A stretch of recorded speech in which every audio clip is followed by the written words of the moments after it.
Olá, turminha do sexto ano, tudo bem? Bom dia, gente. Vamos falar hoje de medidas de massa. Quem tem mais massa? Uma formiga ou um elefante? Então a gente começa fazendo essa reflexão. Vamos comparar uma formiga e um elefante. Observem bem. Primeiro, é importante que a gente entenda o que é massa. Massa é a quantidade de matéria de um corpo. Massa de um elefante é maior que a massa de uma formiga, claro. Olha o tamanho do elefante, olha o tamanho de uma formiga.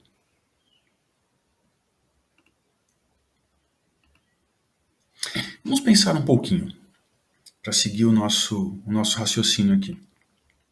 O que você costuma comprar em quilogramas? Em quilo.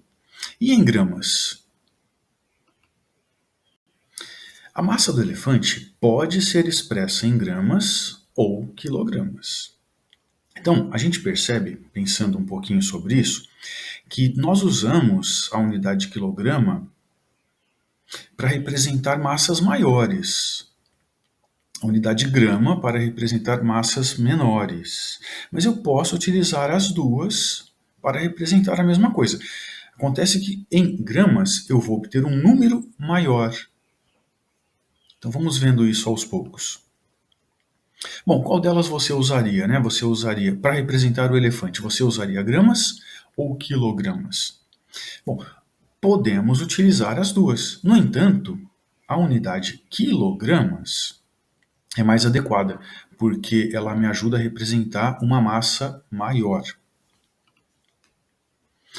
No sistema métrico decimal, as principais unidades de medida de massa são o grama e o quilograma.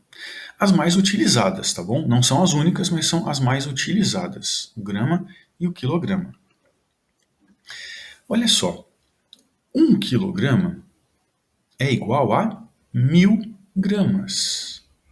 Percebe? 1 quilo igual a 1000 gramas. Então, para representar um elefante que pesa muitos quilos, é melhor utilizar a unidade quilograma, porque eu vou obter um número menor, tá certo? Para representar uma massa grande, uma massa maior. A milésima parte do grama é o miligrama e o símbolo mg. Miligrama, então, é a terceira unidade que a gente mais utiliza. Nós utilizamos para representar coisas menores ainda, de massa bem pequena, tá bom? Como medicamentos, por exemplo. Olha só, 1 miligrama, 1 mg, é igual a 0,001 grama. Ou seja, tenho 3 casas aqui depois da vírgula, né? Milésimos, eu tenho 1 milésimo de grama. Ok? Por isso é 1 miligrama, 1 milésimo de grama. Ou 1 grama, que é igual a 1000 miligramas. Na composição de remédios, por exemplo, é comum encontrarmos massas expressas em miligramas, porque são massas bem pequenas. Massa ou peso? Massa. Olha só essa história do Garfield aqui. Ele está se achando meio gordinho, né? Engordou um pouquinho e resolveu ir para um outro planeta, cuja gravidade é menor que a nossa. Por que o Garfield resolveu ir para um outro planeta de gravidade menor que a nossa? Vamos entender isso. Qual que é a diferença entre massa e peso? Peso, gente, não é sinônimo de massa, não é igual a massa. O peso de um corpo é a força com que um planeta, uma estrela, etc., atrai esse corpo. O peso de um corpo depende da gravidade. Então veja, todos nós estamos na Terra, nós habitamos o planeta Terra, que tem uma força de gravidade que nos puxa, nos atrai, não é, para o centro do planeta, como se fosse um ímã nos puxando para baixo. Você já viu em filmes como os astronautas ficam mais leves na Lua? Eles ficam meio que flutuando, ficam leves. Por que que isso acontece? Isso acontece porque a gravidade na Lua é menor do que a gravidade na Terra. Tá? Então lá eles ficam aparentemente mais leves. Né? Aqui na Terra ficam mais pesados, lá na Lua eles ficam mais leves. Será que é isso? Mas o homem é o mesmo, não é? O tamanho, é a mesma.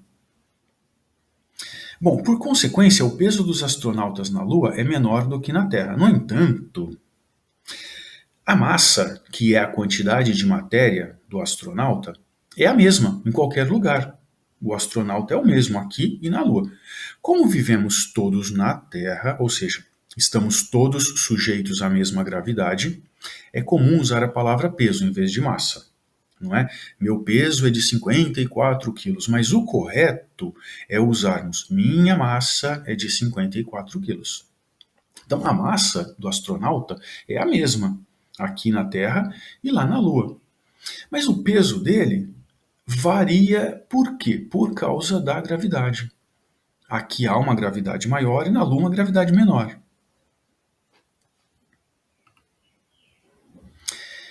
Essa é a tabela de medidas de massa utilizadas. No entanto, aqui, as que nós mais utilizamos, e são delas que nós vamos falar hoje, são a unidade de quilograma,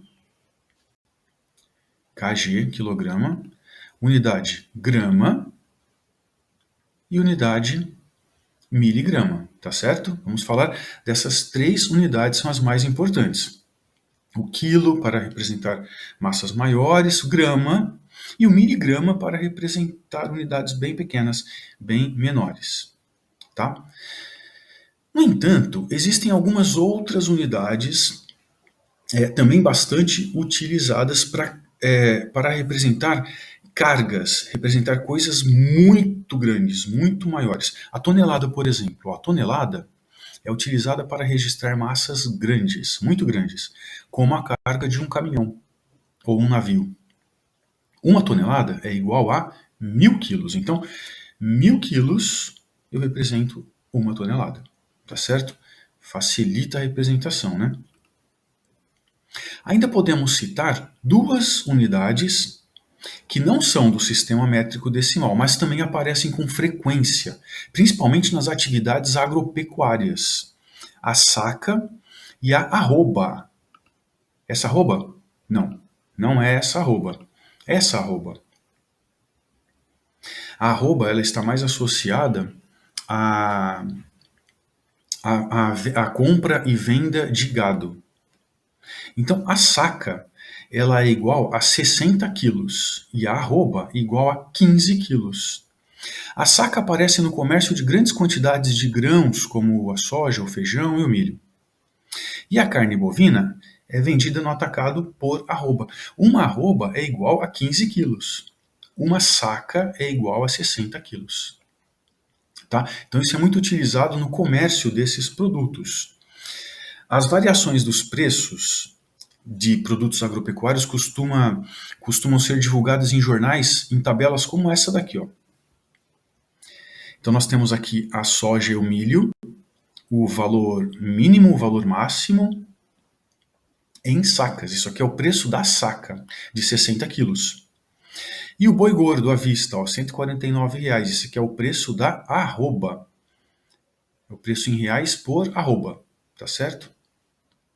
É muito comum a gente encontrar isso em jornais, em revistas especializadas em agropecuária. Bom, gente, por hoje era isso. Esse é o nosso assunto, unidade de medida de massa. Qualquer dúvida, voltem o vídeo, assistam de novo e façam as atividades, tá certo? Bons estudos, galerinha. Até mais.